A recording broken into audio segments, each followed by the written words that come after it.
نظر بد وہ ہوتی ہے کہ جو کسی ناپسند کرنے والے کی لگے، حسد ہو نہ ہو، بس وہ ناپسند کرتا ہے تو اس کی نظر لگ گئی۔ دوسرا ہوتا ہے کہ کسی اپنے کی نظر لگ جائے، نظر اس سے بھی لگ جاتی ہے، بعض اوقات ماں باپ کی اولاد کو لگ جاتی ہے، اس لیے کہتے ہیں کہ وہ ماشاء اللہ، سبحان اللہ، الحمدللہ، اس طرح کے الفاظ ساتھ میں کہنے چاہیے۔ بلکہ حدیث مبارک میں فرمایا ما شاء اللہ لا قوت الا باللہ، اگر یہ کہہ دیا جائے تو نظر نہیں لگتی۔ جب کچھ شے اچھی لگے، کسی کی گاڑی ہے، کسی کا کاروبار ہے، کپڑے ہیں، کوئی اور خوبی ہے، تو دیکھ کے بول دیا ما شاء اللہ، ما شاء اللہ لا قوت الا باللہ، اتنا پڑھ دیں گے تو نظر نہیں لگے گی۔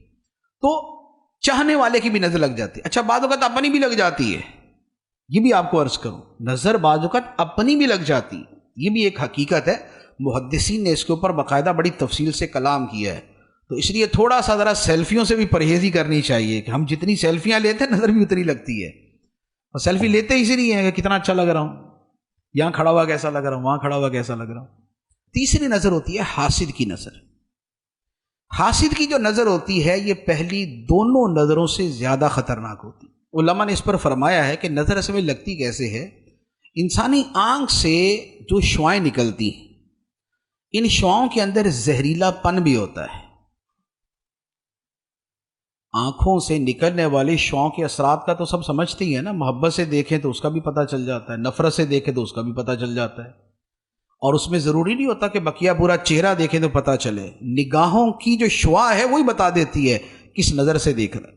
ٹھیک، تو اب کیا ہے کہ جب انسان حسد کے ساتھ کسی کو دیکھتا ہے تو جو اس کے دماغ کے اندر زہر پیدا ہوتا ہے وہ اس کی ان شعاؤں کے ذریعے سامنے والے پہ اثر کرتا ہے، اور یہ اس کو جو ہے وہ نقصان پہنچاتا ہے۔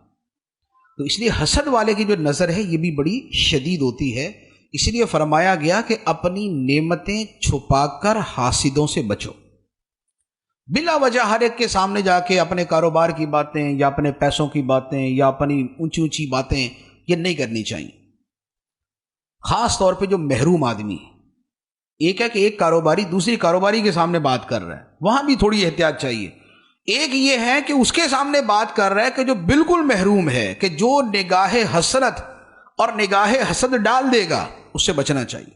پچھلے زمانے میں علماء کیا فرماتے تھے کہ بازار سے کھانا خرید کے نہ کھاؤ، کھانا گھر کا ہونا چاہیے۔ اب تو ہمارے زمانے کا کلچر ہی چینج ہو گیا، تو اب تو وہ والی باتیں کرنا بھی بڑا عجیب لگے گا کہ یار باہر سے نہ کھانا کھائیں، ہمارے تو گھر میں پکتا ہی نہیں ہے، ہم تو 3 ٹائم کا باہر سے کھاتے ہیں، صبح کی پوری باہر سے ہے، رات کے برگر پیزا باہر سے ہیں۔ تو لیکن علماء پہلے کیا فرماتے تھے کہ باہر سے نہ کھاؤ، اس کی وجہ کیا تھی؟